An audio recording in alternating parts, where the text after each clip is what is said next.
That's clear on. Did you receive someone who still have to see her in every morning? Well, no, you see, because I am proactive. I never submitted. I never had to submit. Yeah, just. Come on in. Okay, I have a package down here with your name on it.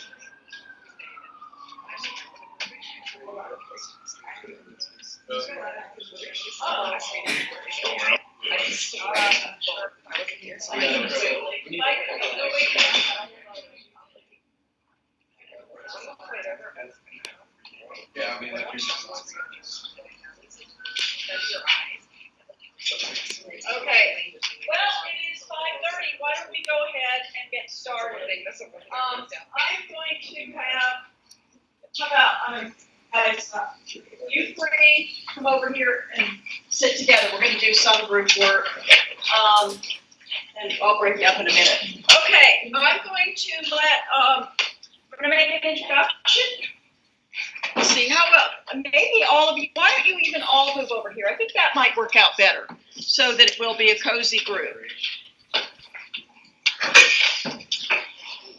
So, we have a representative from your provider. I know you've heard me talk about CRCC Asia quite a bit. And now you're going to get to start meeting the players and the support system that we have. So this is Matt Ruffin. I'm probably slaughtering it. Rowitz, yes. Rowitz. He's right here in this little picture. And he can kind of see you guys. Do you want him to go around real quickly and say their names? Yeah, please. If you wouldn't mind saying your names as well as your company that you've been confirmed at. Do you want to start? Okay, I'm Sarah, and I'm working at HR1. Oh, fantastic. I'm Scott, and I'm working at Crystal Asset Management. Nice. I'm Graham, and I'm working at Atlas Blue Properties. I'm David, and I'm working at T-Plays. I'm Jackie, and I'm working at Avidly. Okay. I'm Grant, I'm at Asia Pacific Management Consultant. Mm-hmm. I'm Angel, I'm at City Weekend. Oh, fantastic. I'm Heidi, I'm at 24/7 Collective. Mm-hmm. I'm Frank, I'm at New, and IU. Okay. I'm Jack, I'm at Joanna Real Estate. Mm-hmm. I'm Alex, I'm at Shanghai Metal Corporation. And I'm Fantastic. John, and I'm at Capron Asia Consulting. Okay, fantastic. Well, my name is Matthew Rowitz. I work in the Berkeley office of CRCC Asia. We were formerly in San Francisco until a month ago, where we decided to move to sunny Berkeley, California, right next to the university here at Cal. I actually come from a China background as well. So raise your hand if you've learned Chinese in the past. Pretty much everyone. That's fantastic. So today is going to be a little bit of China business culture. And then, of course, we're going to run through some health and safety and logistics that you guys all need to know. But if you do have any questions, this is very interactive. This is why I can see you guys right now. So if you have questions, just feel free to raise your hand, and I can call on you guys and answer your questions. Sound okay? All right. The first thing I do whenever I start these presentations is I have to say, 大家好. And what do you say? 你好, right? So what does 大家好 mean? Hello, everyone. Hello, everyone. What does the character 家 mean? Home. Home. What are the radicals that make up the character? What is the roof? There's one. And then what is the one underneath? 猪. What does 猪 mean? Pig, right? So with a roof over a pig, what does that mean?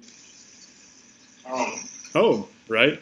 So a lot of the time, we are going to be looking at Chinese business culture through a kind of a literal sense, because Chinese as a language is a very literal language. Just like the word hao, is woman and child, which of course in Chinese means good. So woman and child together means good. So today we're going to look a little bit about two terms, which is 关系 and 面子. And I'm sure you guys have heard these terms before in your Chinese classes, but in your groups we're going to do a little bit of situational training. Now, to give you a background on CRCC, where I've been working for the past 3+ years, we've actually sent over 6,000 students to China on our programs. CRCC has been the leading internship provider for China for the past, 6 years or so. And we've sent everyone from people from the UK, where we started our programs, all the way to people like you from Miami of Ohio. And I actually personally oversaw the programs last year when I was interviewing all the Miami students. But this year, you guys have been speaking with my colleague Amanda in our Philadelphia office. Now, most of you guys already know this, but I want to ask, from your perspective, what started your interest in heading to China to intern? Maybe just go quickly around the room. So would you like to start? I want to go because I've been studying Chinese for 6 years, and I feel like it's kind of the culminating event. Fantastic. What else? Why go to China? I'd say for me, my dad used to work in international business for Motorola, so he kind of got me interested in it, so I thought it'd be cool. Fantastic. What else? I've been studying Chinese and I'm studying business. I kind of just wanted to bring both of those together.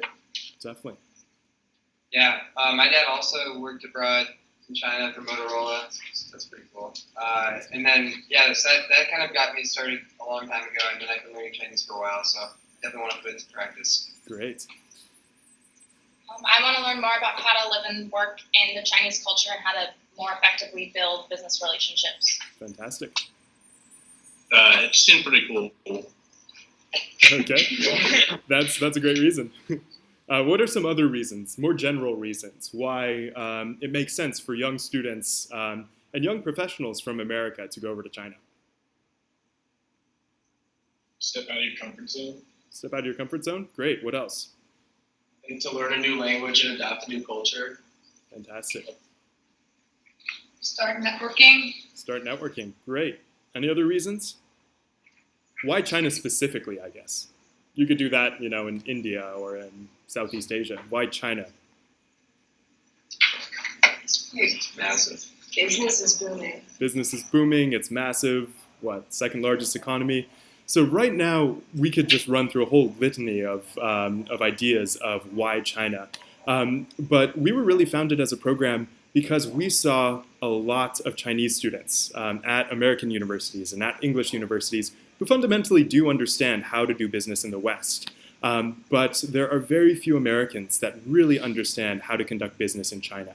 There are very few of us Americans who understand, just the day-to-day business culture. And you guys are going to be among the very, very select few of students fortunate enough to have this experience. A lot of what our programs can do for you guys revolves around employability, cultural agility, as you guys talked about, China knowledge, learning about China, sector-specific knowledge, and global guanxi. So all of these are our 5 learning outcomes. And we at CRCC Asia are really here to provide you with a framework for you to really fulfill your own narrative, if that makes sense. So what we want to do is provide you all of the tools and all of the know-how to have a great experience that is fundamentally going to be your own.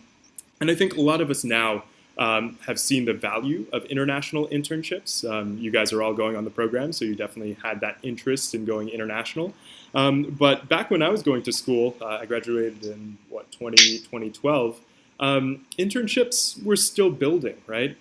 There were very few students who, were outside of the business majors that went on internships during the summer. And I think you guys have seen that right now internships are such an important thing to have on your resume. But I'd also like to note that this is not just a resume building experience, because in your future job interviews, in your future applications, if you have that on your resume, that only means that someone's going to look at it and ask you about this experience, right? The way that you guys convey this experience is really what we want to focus on, building this framework and saying, what do I learn about myself through my day-to-day interactions with my coworkers. And I think this is fundamentally where we really step in to provide support, because there's a lot of cultural nuance here. So in terms of our programs, this is us on the very top meeting Li Keqiang, who was the Chinese premier, who still is the Chinese premier. He's the second in command to Xi Jinping, the current president of China. But our programs have been running to really introduce foreigners to this business acumen and have them tell stories on their own. I'm not sure about any of your political leanings, but Bernie Sanders named a national press secretary named Simone Sanders, no relation. But Simone Sanders actually went on our programs in 2013. I actually helped her with her visa process and everything. But she's now a political commentator on CNN, and she continuously circles back to her experience in Beijing, working at a law firm, on what jump-started her international career, and the way she talks about herself, and the way she talks about, you know, her culture as being a distinctly American culture as opposed to the rest of the world. Now, you guys will all be in Shanghai. Raise your hand if you've been to Shanghai before. Okay, one or two. Raise your hand if you've been to China before. Okay, so this is going to be a first for many of you. And I know because you've been learning Chinese, you probably are aware of Shanghai history. Can anyone tell me what the phrase 吾王国治 means? 吾王国治, 百年国治. Do you guys know what that means? This might be a bit higher level in Chinese, but basically that means never forget national humiliation. 100 years of national humiliation, right? And what does this mean? Shanghai, when we talk about Shanghai, is really a city of concessions, right? What is a concession? Does anyone know? Yeah. Like kind of like a compromise, it's giving something up Great. in order to keep something that you want. Great. And why did Shanghai become a city of concessions? Yep, in the back. There were lots of different European countries that were attempting to kind of colonize it, and they kind of blocked them off, but they gave them different parts to get them to stop. Exactly, yeah. So in terms of Shanghai, you always have to talk about the narrative that's going on there as a port city. Shanghai was at the center of the Opium Wars. The Opium Wars were fought because of why? Anyone know? Comes down to one beverage. What beverage? Tea. Tea, right? Chinese history is very much the history of tea. And the Opium Wars were basically the Brits coming in and saying, we want to trade with you. Here are our, wool scarves and whatever. And the Chinese had silk, and they didn't really want that, right? So the oversimplified, version of history is basically the British started these wars so they could continuously have Chinese tea. And basically since the first Opium War in 1840s until the Japanese invasions in the 1930s, Shanghai has been at the center of these Chinese political movements. And even when the nationalists lost and New China started in 1949, Shanghai was at the center of this ideology. Basically, Western ideology was in Shanghai, and because of that, there was a lot of pushback from the Chinese Communist government when they took over Shanghai in 1949. So it'll be really interesting for you guys to go through the French concession, go through the American concession, and basically experience history. One of the coolest museums in Shanghai is actually the Propaganda Museum. I'm not sure if you have researched Chinese propaganda, but a lot of the posters there are some of the coolest posters that I've ever seen. So it's a city of museums, it's a city of history, and I think this is a great opportunity for you guys to really understand Shanghainese history.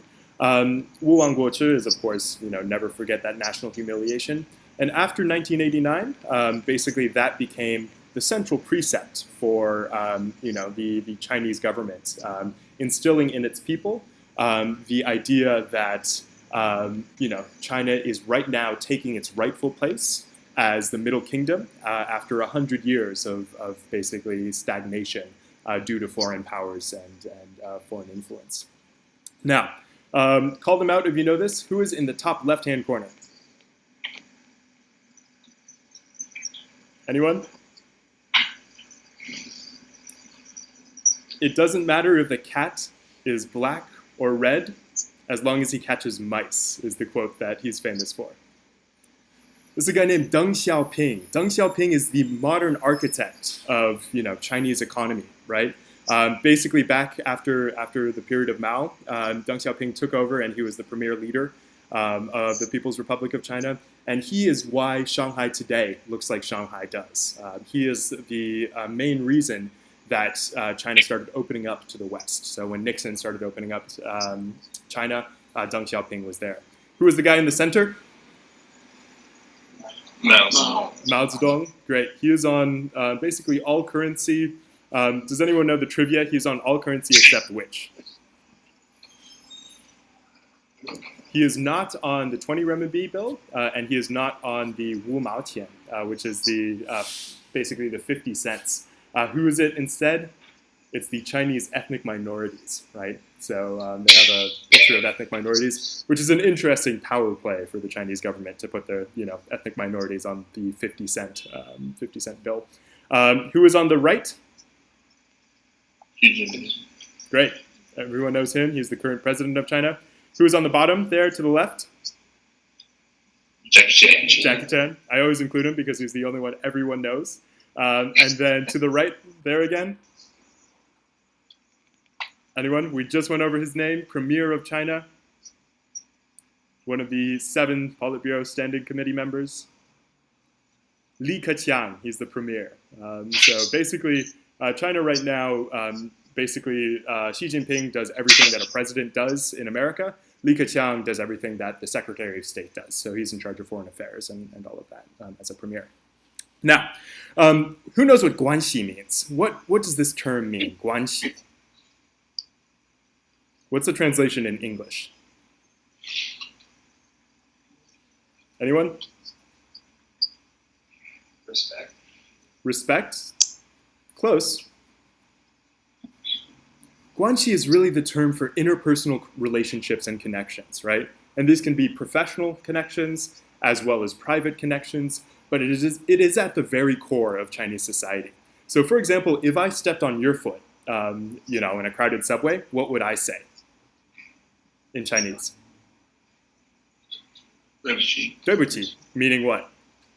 Sorry. I'm sorry. What would you respond back with? 没关系, right?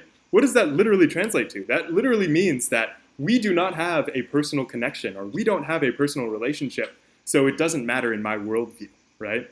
So guanxi is really at the fundamental center of Chinese society. And when you are on our programs are all about establishing this guanxi. How are some ways that you can establish guanxi? What are some ways to build these personal connections? Anyone? Bring food to the office. Bring food to the office. Great way to establish guanxi. What else?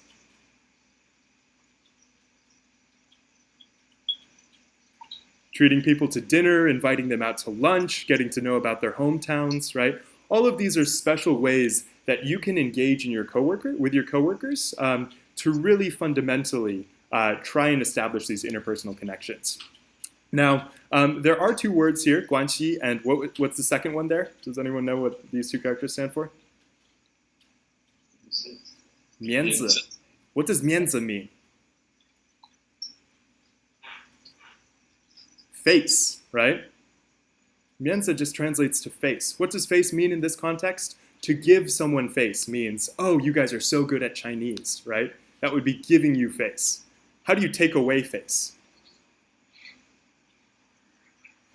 If you call someone out in front of their boss, right?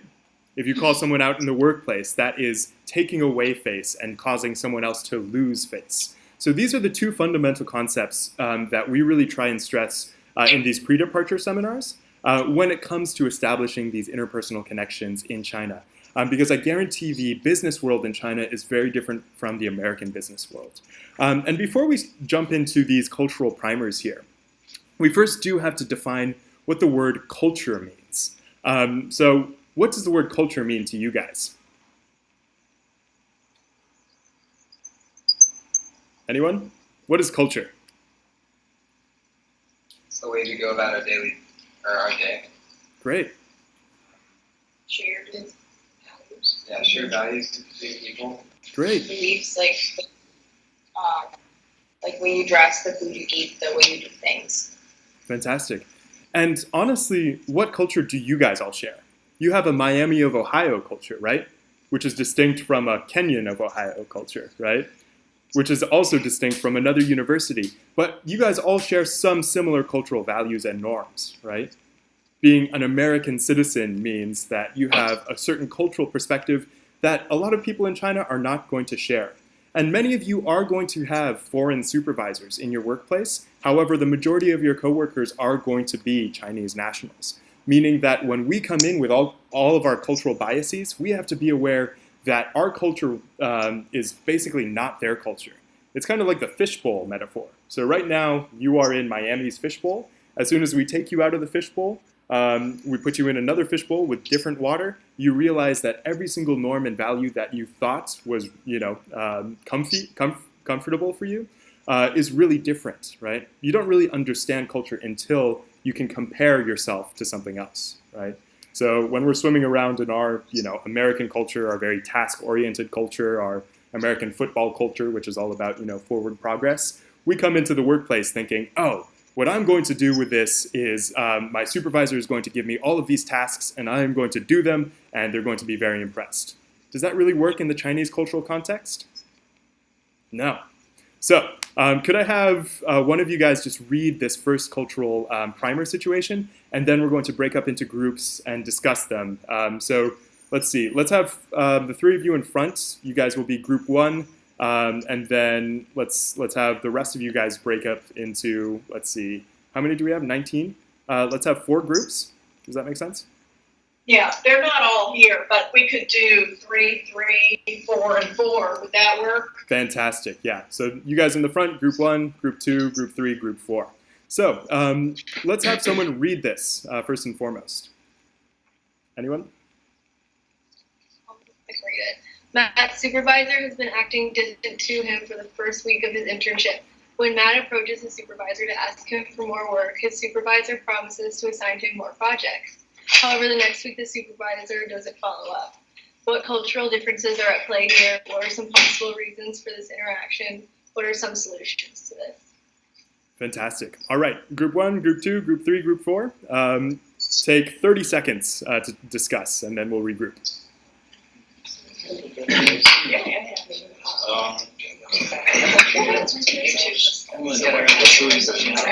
know, just kind of using the fact that he has proven himself with that project first. Whatever's easy. Yeah,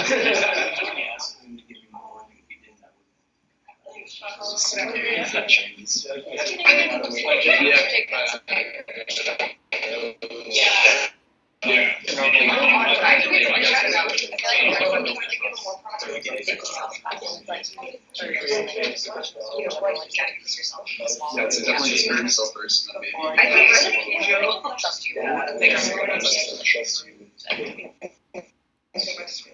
Yeah. All right, 10 more seconds.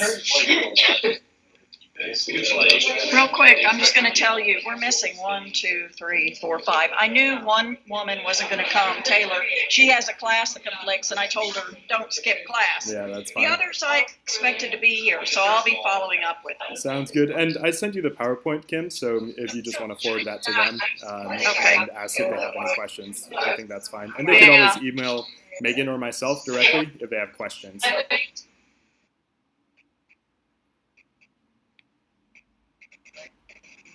Okay. You're breaking up a little bit. Yeah, I think my computer's experiencing a little bit of lag. All right, guys, let's bring it back to the front here. Group 1, what are the cultural differences at play here?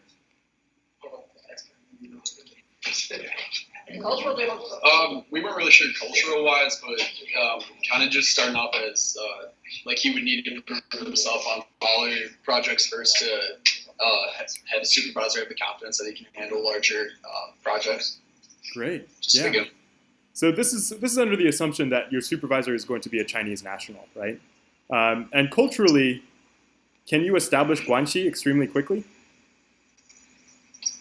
It takes a little bit longer, right? And that's why business deals in China sometimes take 2+ years to really get figured out. Because guanxi really evolved because the rule of law in China wasn't very strong.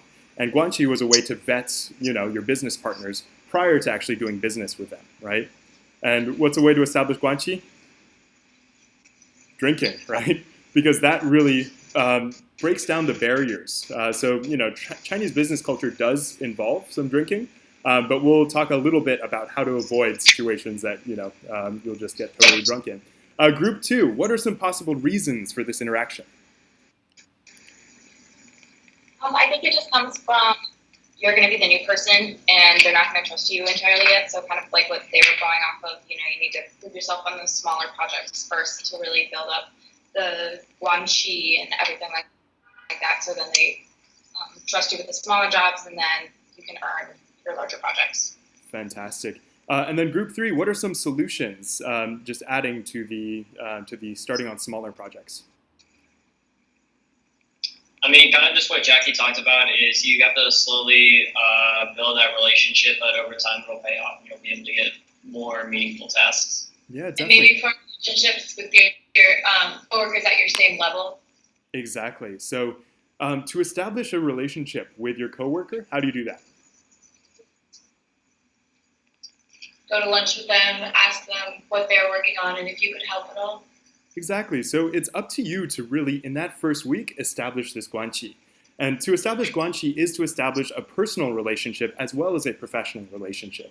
You're going to find in China that personal life and professional life is very much intertwined. And a lot of your coworkers are going to want to know about your background, and they'll want to share their background too with you because, there's that mutual interest of getting to know a different culture, right?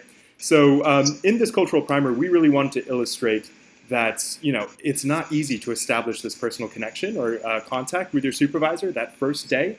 But, we always say for that first week, it's always just feeling things out and trying your hardest to be, that bubbly, cheerful American student and say, these are my cultural precepts and background that I come in with. Let me learn about, Chinese business culture and see how I can fit in here, right? And a lot of the time that's done by inviting your coworkers out to lunch, going to lunch with them. A lot of the time our supervisors invite our interns out really early on in the process. And, if you have a prior engagement with CRCC, you can always say, oh, tonight is not going to be a good night for me. But this leads us into our second cultural primer. Would the gentleman to the right start reading this here? Matt's coworker. Li Xiaolong. Do you know who Li Xiaolong is? It's Matt's lunch. Matt is tired from going out from the night before and tells Li Xiaolong. The next day, Matt asks that same person for help working on a PowerPoint, but he refuses to help. Great. What cultural differences are at play here, and what are some possible reasons for this interaction? Great. What are some solutions to this? Great. And who is Li Xiaolong? Anyone? Bruce Lee. That's Bruce Lee's Chinese name. So you'll hear this again and again in China. Bruce Lee, famous martial artist. So I invite Bruce Lee invites me to lunch. I say no to Bruce Lee, and then I ask for help. This is a very, big oversimplification of things, but this does illustrate, some of the Chinese precepts here. So again, let's take only 10 seconds here to discuss in your groups, and then we'll start with group 4. Yeah, I'd say we It's kind of like you tell them get to know him. The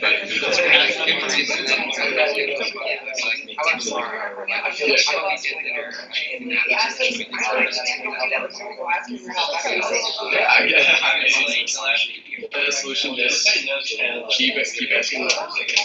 It's like, well,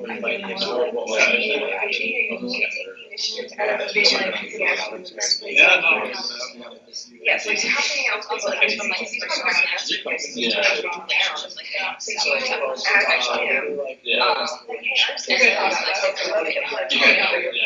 All right, guys, let's bring it back here. Group 4. Group 4 in the back, what are some cultural differences at play here?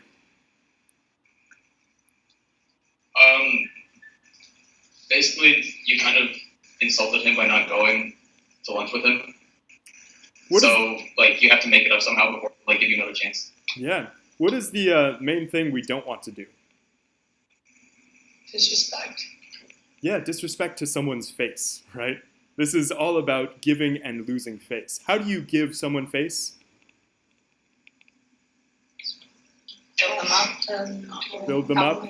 Not say no to their face, right? So a lot of the time you are going to ask your supervisor yes or no questions, and your supervisor is going to say, oh yeah, maybe, or something like that. And for us as Americans, that's going to be very frustrating because we want a clear yes or no answer. But for Chinese, they're going to say that not because, not because they're being rude or that they don't know, but because they don't want to offend you by saying no and having you lose face, right? So getting a clear answer in these situations is always hard.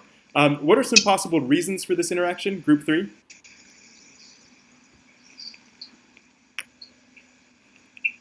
Anyone? So, he refuses to help him because Matt basically offended him by saying no to his face on his request for lunch. So now he's not going to help him with his PowerPoint.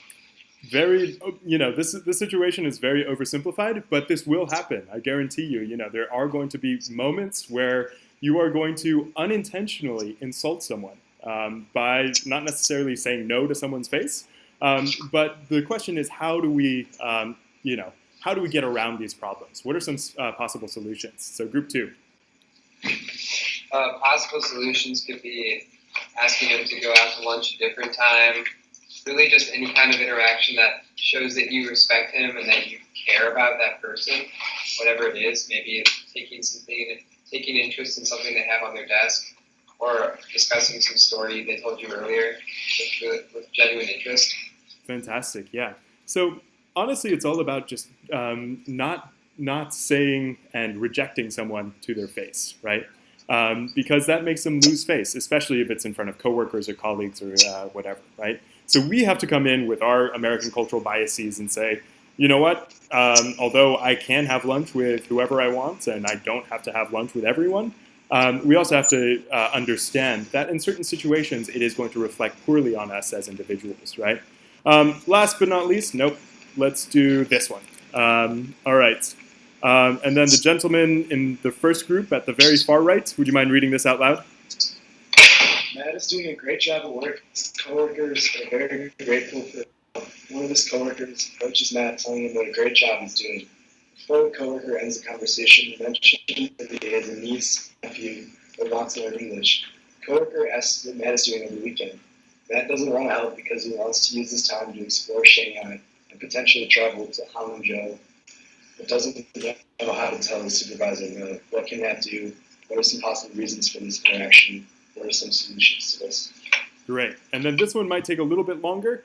Let's take 30 seconds just in each group, and then we'll regroup in just a second here. Yeah, I'd say maybe try to explain like don't just say no at the same time. Maybe say maybe it's not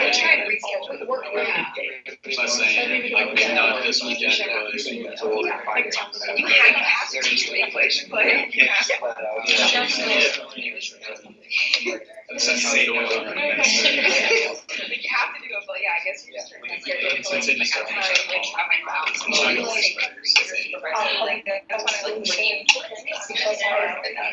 know. Thank you, Sam, for coming in prior to An extension to your day. All right. 10 more seconds. 10 more seconds.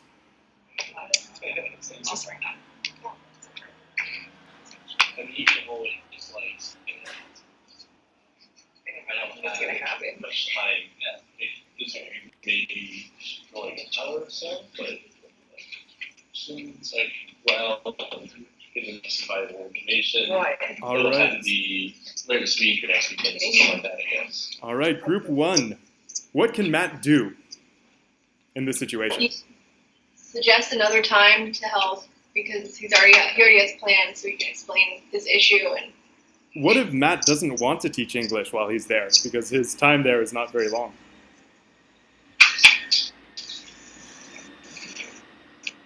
Anyone?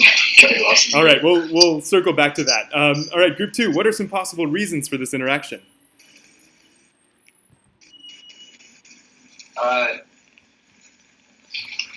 Possible reason.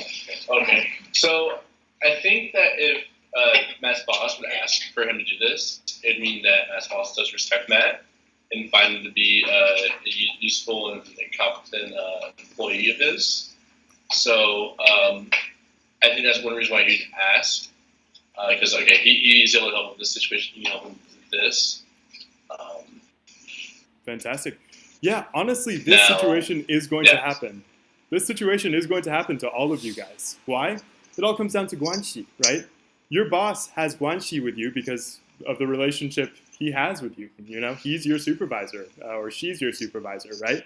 And as part of their guanxi web, they consider you part of that web, so to speak. So when their sister or brother comes to them saying, you know, my kids need English teaching, who do they turn to? Of course, they're going to turn to you, right? Group 3, what are some creative solutions to this? How do you get out of, you know, teaching little nieces and nephews?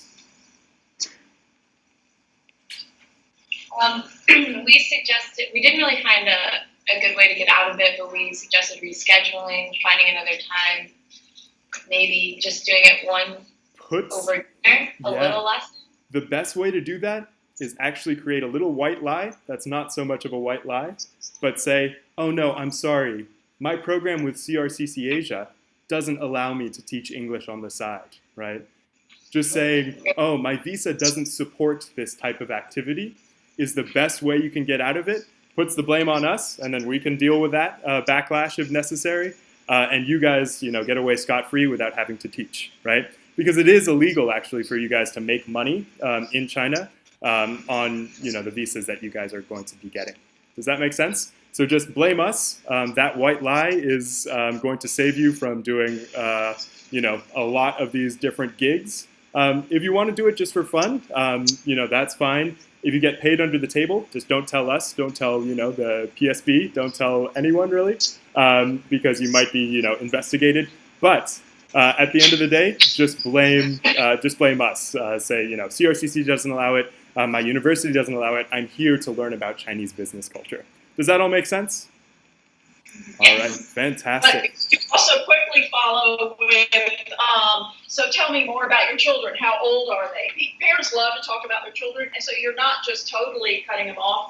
You're showing that you want to know about his family, and then it gently lets them down, I think. Exactly. What do you think of that, Matt? Yeah, that's perfect. Or say, oh, I'm sorry, I don't think I can teach them because I don't have time and I really want to focus on the work that I'm doing here, but I'd love to go out to lunch and speak English with them, right? Then you get a free lunch and then you get to play with little Chinese kids, which are adorable, right? So, win-win. All right, great. So very briefly, I did want to run through our 5 learning objectives, which is employability, which is our blanket term for really anything that is going to make you a more hireable individual. Cultural agility, China knowledge, sector-specific knowledge, and then last but not least, connectivity, networking, or what we call global guanxi, right? So I'm going to breeze through this because we don't have that much time, and I do need to get through the nitty-gritty details of you know, your program arrival and what to expect and everything else. But if you guys just want to look over these slides quickly while I breeze through them, we really focus on making you guys more employable individuals, right? Your program automatically is going to make you more employable, but unless you guys have the ability to really understand what this is going to be doing to you on a very self-reflective basis and on a very, I guess, on a very internal basis, you're not going to have the vocabulary or the knowledge of yourself to really share this until the end of the program, right? So we really stress that this is a chance for you every step of the way to be self-reflective and say, how is this situation? How is this, you know, situation going to make me a more employable individual? What are the concepts that I can take away from these cultural interactions and misunderstandings that I can employ later in my career, right? So we have employability. We do resume review and guidance. At the end of your program, you are going to get a chance to do a digital resume. This is something that we've recently built into our programs, but we will be walking you through during the transition seminar or reflection event, how to, you know, build this into a digital experience so you can send that link to you future employers and say, you know, here's where I used to work, here's my resume, but also include some photos as well as some recommendations from your supervisors on this. So that's something that we really focus on. Interview practice, you've already done this because all of you have been placed. Cultural agility, of course, is extremely important. A third of CEOs had to cancel global strategic initiatives in the last year due to talent shortages. You guys, even if you don't speak fluent Mandarin, it doesn't matter. You will be at an automatic head start because you will have a fundamental understanding of what living and working in China really means, right? I've studied Mandarin for 6+ years, and to be honest, my Mandarin is nowhere as good as I want it to be. Does that really matter when I'm doing business with large multinational or Chinese companies? Not at all. All I use Mandarin for now is opening the door, right? Giving someone my business card, getting their WeChat contact, right? And we work, I'm going to actually be located in Shenzhen this summer, and we work with some of the Fortune 500 companies in China in Shenzhen, like BYD and Huawei and Tencent, and all of these large corporations. And honestly, I've met them at networking events. I started introducing myself in Chinese. I got their WeChat contact. And although it's hard to write emails in Chinese, it's super easy to WeChat people in Chinese. So this is really, going to teach you how to be more culturally agile and do business in a different location and different culture. So we have resident advisors. I'm going to introduce my colleague Denai here in just a bit. But she's been trained in our Berkeley office as an admissions advisor, much like your contact Amanda in the Philadelphia office has been trained. So she is, going to be your main and primary point of contact when it comes down to all of these cultural differences that you need someone to talk to or work through with. I do want to note that if you feel uncomfortable or if you feel underworked or if you feel overworked in your companies, go to Denai, talk to her. Make sure that she's your ally throughout this process because we can actually troubleshoot and talk to our business development management team and put pressure on your supervisors if necessary. The first thing that we will do, though, is advise you from a cultural standpoint, what are the cultural reasons that these interactions might be happening, right? That being said, we're available 24/7. Denai is going to be living very close to you guys in your accommodations. So that means that, we have an open door policy, and she'll actually be sitting in your accommodations, I think, Tuesday and Thursday nights as well for 2 hours prior to the language lessons and the cultural events that we host, just to make sure that you guys, have someone to talk to. And, the rest of the time she'll always be available. We also do China business seminars. We'll go over that in just a bit. We also have a toolkit that you guys are going to be walked through. Right now, it's not on our website just yet, but by the end of May, when you guys are in China, you'll have access to all of these professional development videos that you can really continue your learning about Chinese business culture with. China knowledge is one of our focuses. We don't really have to go over that because we just went into that in depth. You will have Mandarin class, you will have cultural events. Cultural events used to include calligraphy lessons and everything. I've convinced my Shenzhen team this year to host Kung Fu classes instead, which are a lot more active than calligraphy lessons. So in Shanghai, we're trying to do something similar. KTV nights, which is karaoke, dumpling making classes. That first week you'll be there. You'll have zongzi making classes just because it will be the Dragon Boat Festival, the Duanwu Jie. We've always been a China-focused company. Most of the people within our company have had years and years of China experience. Both of my co-founders actually had extensive China experience before founding CRCC.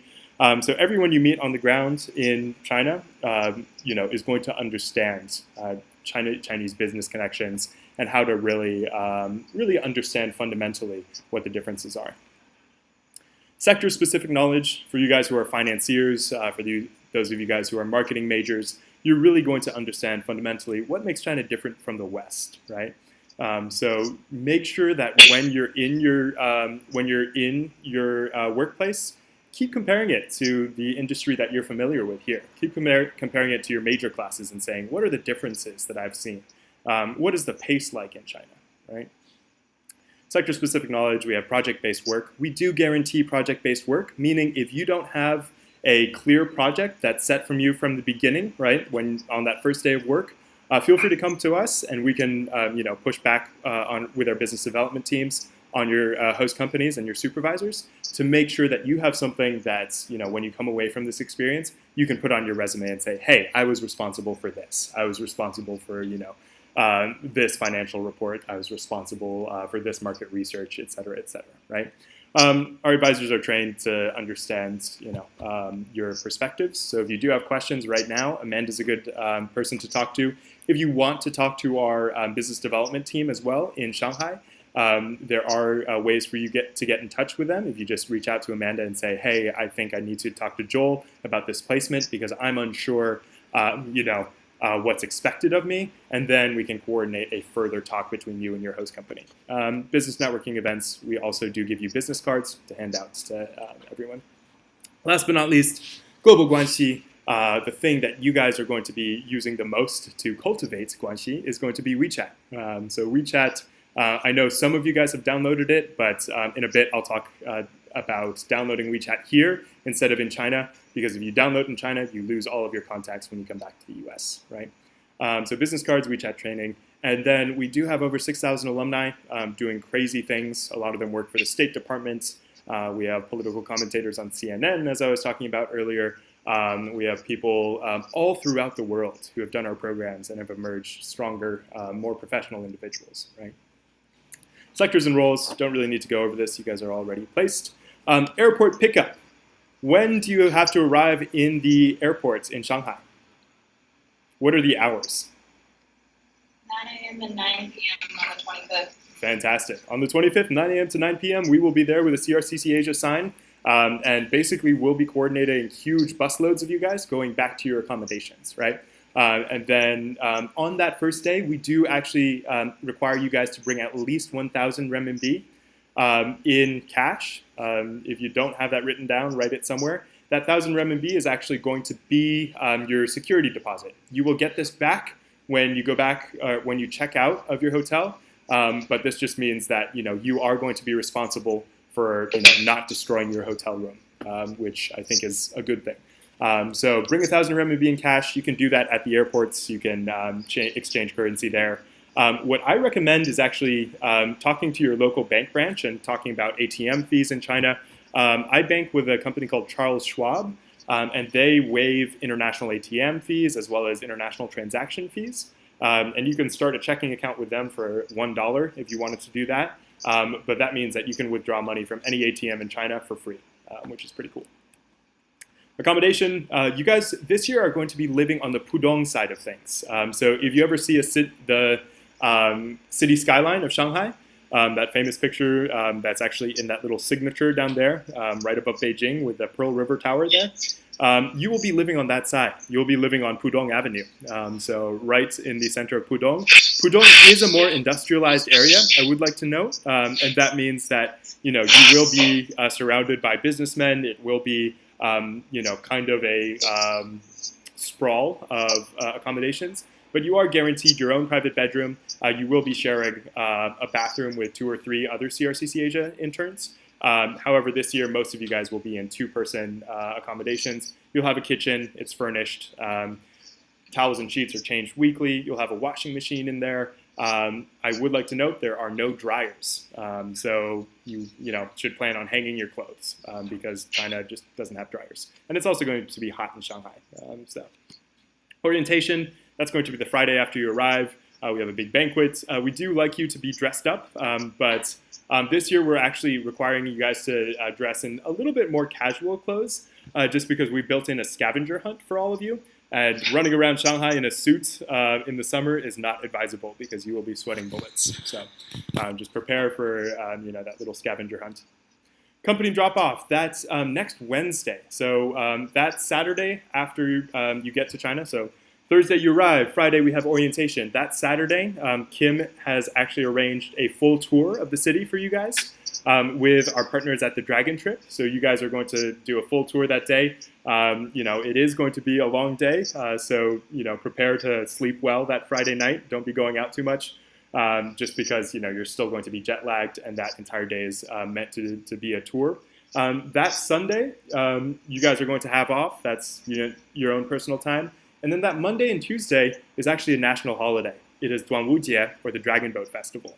So you will have those 2 days off. However, we will be running optional events, which I encourage you to attend. That Monday is going to be an event exploring Duanwujie with our host companies. That Tuesday, you're going to be eating lunch with our RAs and everything, asking questions about that first day of work, what can you do to prepare, and we'll actually be dropping you off that Wednesday.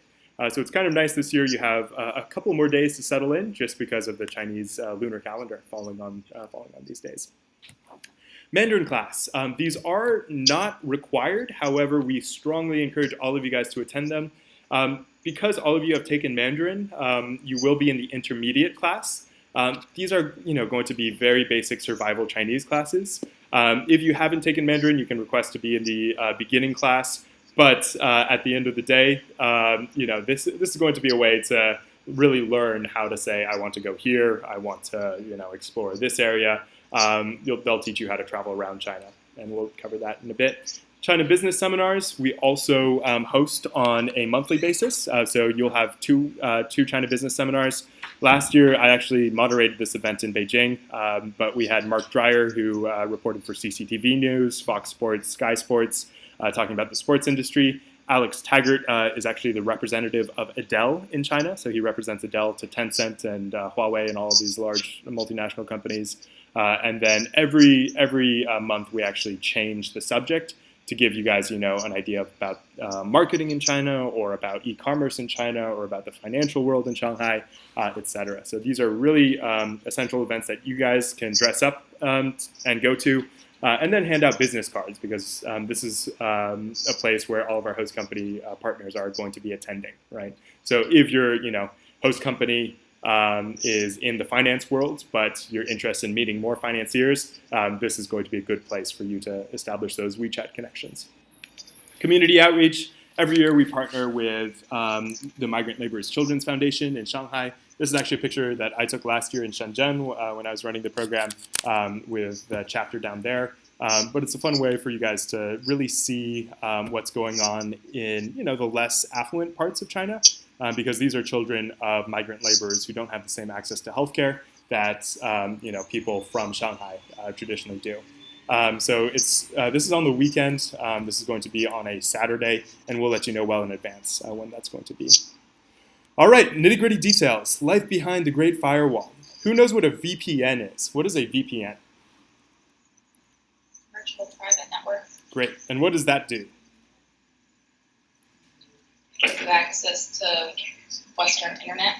It reroutes your server traffic, so you can use Facebook and Gmail and Yahoo and Twitter and Instagram. We do require all of our students to buy a VPN. We cannot provide, as a company, a VPN for you guys, because that means that the Chinese government is going to crack down on us if we do. However, we do require that all of our students download a VPN on their laptops. This is as easy as going to expressvpn.com, which is the one that I use currently. And that's just EXPRESS, ExpressVPN, and downloading a monthly package. It's like $13 a month, super cheap, but it's the best way for you guys to access the free and unguarded internet. So it is definitely recommended. You could get away with not using one, but even for most of your workplaces, because they're international workplaces and you're in Shanghai, most of your colleagues are going to have a VPN anyways, even the Chinese ones, just to do international work. So I would recommend looking into that soon. Do not download this in China. They won't allow you to do that. So download this prior to going to China. So that means that a week before going, download it on your computer. And this, you have, one access code that works for your cell phone, your iPad, your computer. Any questions on VPNs? Nope. All right. WeChat. We spoke about this before. We do require all of our students to download WeChat prior to going out to China. And this is because we need to make sure that when you come back, you're not losing all of your WeChat contacts. A lot of our students, when they go to China, they don't have their WeChat downloaded, and that means that they put in their Chinese cell phone SIM card that we provide for you in your GSM unlocked phones, which we'll talk about. But if it's registered to your Chinese cell phone, once you come back, you're going to forgo all of your WeChat contacts. So make sure to sign up using an American email address that you'll have access to after you return back from China. So download WeChat, I'm sorry, in the red sweatshirt, I forgot our group leader's name here. David. Send David send David your WeChat contacts, and we will add you to a big WeChat group with other CRCC Asia interns. Sound good? Send David their chat, about half of you, okay? Please do it, Yeah. like right now. I Exactly. sent Saul an email earlier, so you can just look that up. Yeah. Download it on your smartphones. The iPhone Apple Store has it. The Android Store has it. And then we'll talk about phones in just a bit. Skype works in China not very well sometimes. Yahoo Mail used to be our go-to, but even that is getting cracked down on in the past month.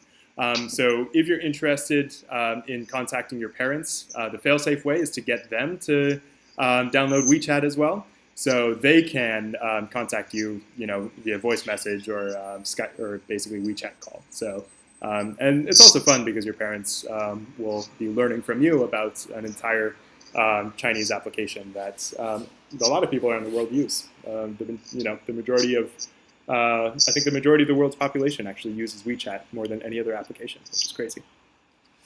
Cool. Packing tips. Pack light. Many things can be bought in China. It is going to be hot. We do require dress clothes, but also prepare for the heat.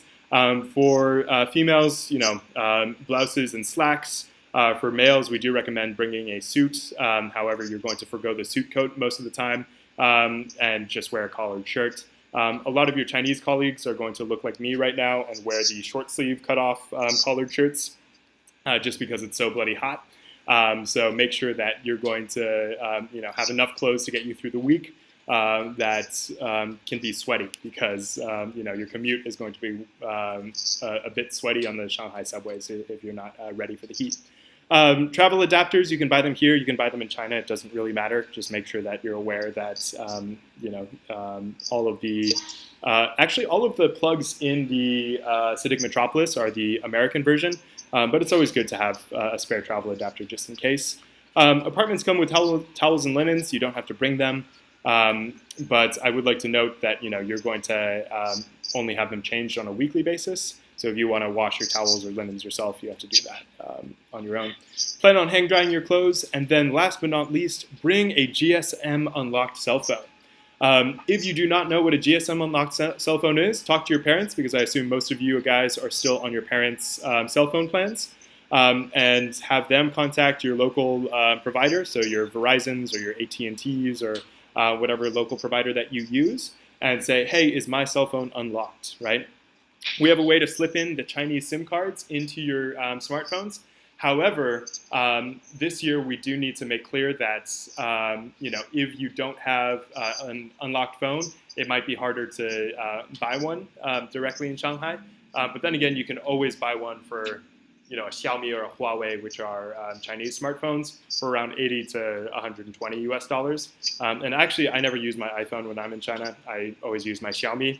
And I just bought a cheap Xiaomi years and years ago that I just slipped my new Chinese SIM card in. So that might be worth it to look into when you're in Shanghai because there's a lot of cheap, really high quality phones there that have Android skins. Navigating the cities, we will be walking you through all of this on your first few days. Our program managers are there to help. Visas, most of you have your visas already, not all of you, but they are all going to be in the mail very soon. Your visas are going to be usually multiple entry F visas is what we request for you. At the end of the day, we don't have the final say. At the end of the day, each consular official reviews each applicant on a case-by-case basis. So what we need everyone to do after you receive your visas is send us a scanned copy, right? So scan that visa, send it to Amanda. Amanda will upload it into your file. We will make sure that everyone has a relevant visa. If you have a multiple entry visa and you only get a 30-day visa for some random reason that the consulate made a mistake, don't fret about that. The way that you can get around a multiple entry visa is you just take a train to Hong Kong, go over to Hong Kong for a day, have an amazing time in Hong Kong. And then go back across the border, and then you get another 30 days. So that adds up to a 60-day visa. Because basically every time you enter China, if you have a multiple entry visa, that 60 days, which is usually what you guys get, is going to reset, right? So as soon as you leave, you get that stamp, you get the stamp back in, that visa is going to reset. There have been a couple of years, just randomly, where 1 or 2 students have not gotten the full duration. But you do have to just send that to us, and then we will make clear our policy and what you guys can do. But we also help students out in creating travel plans, etc. Great. Do not do drugs. Yeah. Yeah, please. So, if you were to go to like another country, would you need a separate visa for that country, or could you just go? Oh, country. Okay. What country are you thinking about going to? Korea maybe. Or... Yeah, so Korea, you don't need a visa as an American citizen. Taiwan, you don't need a visa as an American citizen. Thailand, the only one I know of is Vietnam and Laos are the two, Southeast Asia countries that you really need a visa for. But that's just because they're former communist countries. Oh, and also Myanmar. So if you plan to travel to Myanmar, which is a great place, I would recommend going if you have the time. Then you do need a visa, but you guys can look that up. To go to Hong Kong, you do not need a visa. So Hong Kong has 90-day visa-free stays for Americans. You just can't work there. Does that make sense? Cool. Drug and alcohol policy. You are going to see people selling drugs. Do not take them. Do not buy them. Walk away. This is because, not just for your safety, but drugs in China are still a capital offense. They executed a British civilian, I think 3 years ago, for dealing drugs in the Golden Triangle. So, we can't do anything if you get arrested for, taking a small amount of pot on your person and getting caught, right? Even though marijuana is legal in a lot of states in the U.S., still it's not not legal in China, so don't do it. And I guarantee you, if you're in a harsh situation, the Chinese government is going to use you and what they call kill the chicken to scare the monkeys, and that means that you might be held without trial for a long time. I know I'm trying to put the fear of God in you guys, but when it comes down to it, doing drugs in China is just too risky, so just don't do it. We had a situation, none of our students were implicated at all, thank God, but last year in Shenzhen, there was a foreigner that overdosed at a Chinese club on MDMA. And the nightlife in Shanghai is just as potent as in Shenzhen. What they did was they were actually going from club to club, pulling foreigners aside and submitting them to drug tests on the spot. In an authoritarian regime, the Chinese government can legally do that to foreign nationals. So that means that they have a very zero tolerance policy. So even if they're available and you think it's not going to affect you because you're a foreigner, think again. Also be aware of fake alcohol. When I go out in China, I always say drink beer. You will be over legal drinking age, but fake alcohol is rampant in especially Shanghai nightclubs and everything. What they do is they take bottles of Tanqueray, and instead of filling them of Tanqueray, they have a little bit of off-counter gin. They put some methanol, ethanol in there, some baijiu, and then some water. So make sure that when you are ordering at a club, make sure it's a reputable one, and make sure that you see the actual bottles being opened. Something's happening with the volume, and I think what you're saying is so important. Yeah, I'll say it again. And for those of you in the background, I think you guys are going to Hong Kong, correct? Yes. Yeah. In Hong Kong, they have fake alcohol as well. I'll be based in Shenzhen over the summer, and Hong Kong's right across the border, so it doesn't just stop in China. So make sure that you're not drinking fake alcohol. So when you go out, stick to beers. Or what a lot of our students do is they go to buy actual alcohol at supermarkets, drink it before going out, just because you know exactly where it's coming from. And it's also hard to fake baijiu, which has a terrible aftertaste and gives you a terrible hangover. But baijiu is the traditional Chinese rice liquor. That's cheap and will never be fake because it's already 40% proof and very strong. So those are the tips I have. When you're out in China, stick to beer. There are going to be great cocktail bars in Shanghai. Go to the ones that are pricier for drinks. Because you just don't want to mess around with fake gin and tonics. There was like a group of there's a group of Chinese that 30 of them went blind up in Heilongjiang because they were at a festival that was serving fake alcohol, and they put methanol inside bottles. So this stuff is very, very serious. So make sure that you're not drinking that. Let us know on independent travel. We do require all of our students to inform us where they're going just via WeChat, and we have a spreadsheet of everyone's whereabouts. But we do have cities, or we do have Shanghai, Beijing, and Shenzhen are our 3 locations. So you'll always have someone, pretty close to those main city centers. If you're traveling in Yangshuo, we do have contacts, out through the Dragon Trip out in these cities. So if you need 24/7 emergency support, we will tell you how to access that. However, we can only really provide 24/7 support within Shanghai, Beijing, and Shenzhen. If you are traveling independently, we do need to, of course, know your details, your train tickets, etc. Hostels and hotels can be found online. Our RAs and our PMs will help you. PM stands for Program Manager, RA is Resident Advisor. They'll help you book tickets if necessary. They'll say where you can buy everything. The resource that I always used when I lived in China was Ctrip. And also for those who are going to Hong Kong, if you guys want to use Ctrip as well, it's a great way to get cheap Chinese tickets, and they have it all in English. Notify your friends, your program managers, your parents of your intended travel plans, just to make sure everyone's on the same page as well as Miami of Ohio. So notify Kim's office if you're going to be gone for an extended weekend. All right, and last but not least, I do want to introduce my colleague Denai. If you guys do have WeChat, please take down her WeChat name, but I'll let her give a brief introduction, and we'll go here across the office here, and let Denai introduce herself. Hi everyone, can you hear me? Can you see me? Mm-hmm. Hi guys, yeah, so my name is Denai, and I will be with you guys on the ground in Shanghai. I'm really excited to meet you all and to work with you all this summer. Like Matt said, my main role to you guys is just to be an ally to you. For example, I'll be helping coordinate a couple of events for you guys that will enable you all to get to know Shanghai and to hang out, to see some of its nature and also some of the offerings within the city. It's going to be my first time in Shanghai too, my first time in China as well. So I'm super excited to explore with you all. I would just say, like Matt said, I know Matt just kind of went over a few really interesting things to look for or to watch out for during your stay in China. It's going to be different, but the main thing that I want you guys to remember is that this is going to be really fun. How many of you have ever been to China? Is that one person in the back in the black shirt? Okay, cool.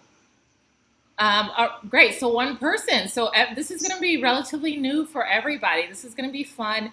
And there are going to be a lot of differences in terms of, the difference between Eastern and Western culture, but all of you are prepared already. All of you have the tools. All of you, I'm sure, have been through an experience at least once in your life when you had to acclimate to a new environment, whether it was moving to a new city or going to college or that kind of thing. So it's just about using the same tools and awareness that you used in those instances. You can see my WeChat ID, Deny Me Not. Please add me so that we can stay in touch on the ground. And also take a chance to look through our WeChat group for Shanghai as well, because there's a lot of interesting information about what our programs are doing on the ground in Shanghai. You can see what a couple of the interns that are already there are doing, just to get a feel for what to expect. So it's nice to meet you. I'll pass it back to Matt. Yeah. This is Kim. So I always, until I pass the baton for the students to you, I always want to make sure that they know how to communicate. So let's say the day that they're departing, there is a storm and they don't get out, and they won't be coming in for another 24 hours, or there's some change. If everything goes well, then they're going to meet you at the airport and life is good. But if not, what are the steps that you would like? I'm thinking that you want them to WeChat you with all the facts, their name, their new flight number and arrival, or is that you or somebody over here already still in the United States? That's a great question. Amanda is going to be Amanda, who you're working with in the Philadelphia office, is actually going to be tracking everyone's flight as well. So we have all of your flight information. So we'll know prior to your arrival if your flight is delayed. That being said, it's always good to message Denai if you're delayed, because she'll actually be waiting on the ground for you guys as well. But yeah, Kim, if you need an update on anyone, you can always just reach out to Amanda, and Amanda will let you know where their flights are specifically. Like if you have an unplanned layover in San Francisco or whatever, we'll be aware of that prior to the students getting there. Okay. All right. So, I mean, that's great. If a flight was totally canceled and they had to get rebooked, then they would let you know that as well. Correct. So that would be harder to track. And then finally, if you could just let me know once everybody's arrived. I'm going to assume everything goes well, but since I've just met you, Denai, I just wanted to say if you could just do that, then I'm going to put up my feet and relax and know they're in good hands. Yeah, we'll do. And it's nice to meet you, Kim. Thank you. Same to you. All right. So what else? Do you guys have any questions? Yep, I that don't know. concludes. Is this the last slide? I don't know where you are with this. That concludes my presentation. So if you guys do have questions, feel free to ask. Your program managers are going to be sending out a further email a little bit closer to your departure dates very soon. And that will have everything from your room numbers, your housing arrangements, to the your cell phone numbers that we arrange for you. And that's a great cell phone number to pass to your parents. So if they add Skype credit on their Skype, they can just call that local Chinese number as well to get in touch with you. And we'll have a full list of this, and we'll be passing this to Kim as well. So if something goes wrong, we can always get in touch with you. Any further questions? Yeah.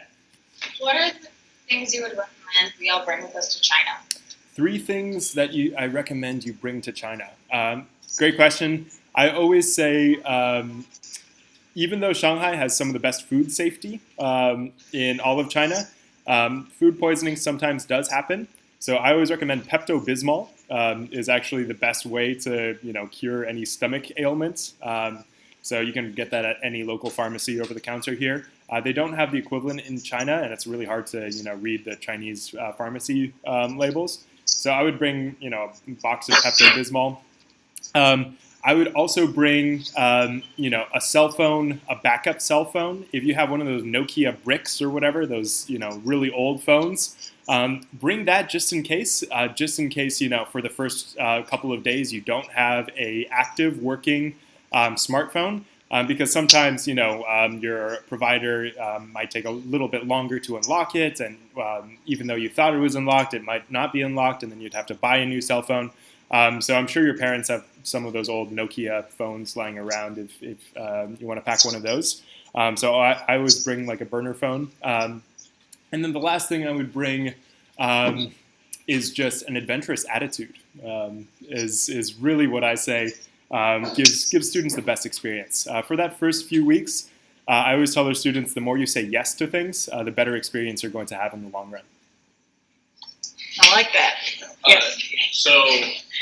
I was told that because the drinking water is kind of bad, to bring one of those like hunter kind of what was it called? A sterile stick that you could stir, like a camping stick that would SteriPen. purify water. Exactly. So yeah, the drinking water in China is not treated. So that means that, or it is treated, but it's not treated to the same level of treatment that we undergo here in the U.S. I would actually say don't bring one of those, just because you don't want to drink tap water regardless. What you can do is buy big jugs of water and have 5-gallon jugs delivered to you, or boil water, because boiling is the only surefire way to kill anything. But yeah, in the CITIC metropolis, they'll have tea kettles for you to boil things. But you can also just get big jugs of water delivered directly to your apartment, and our program managers can help set that up.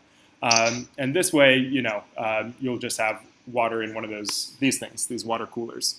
At all times. You just need and put it in your budget. Water is going to be so important to you, all of you. So be sure to put that in your budget. And because you want to stay hydrated. I've seen over the years people who get sick, it's due to lack of sleep and dehydration. If you stay hydrated, you can stay healthy.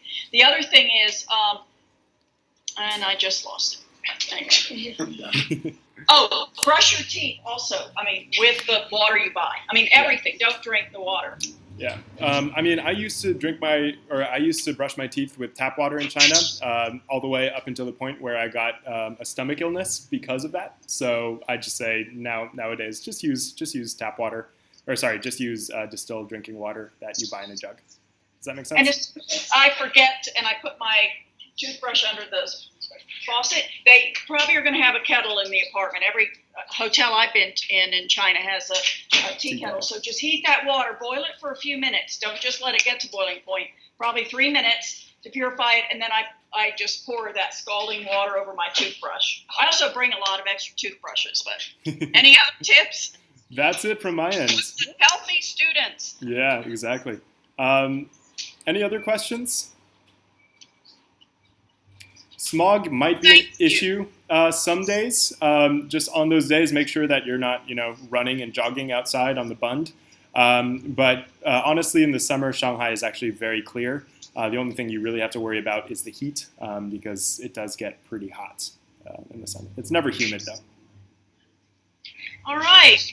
Well, thank you so much. Thank you, guys. Thank you.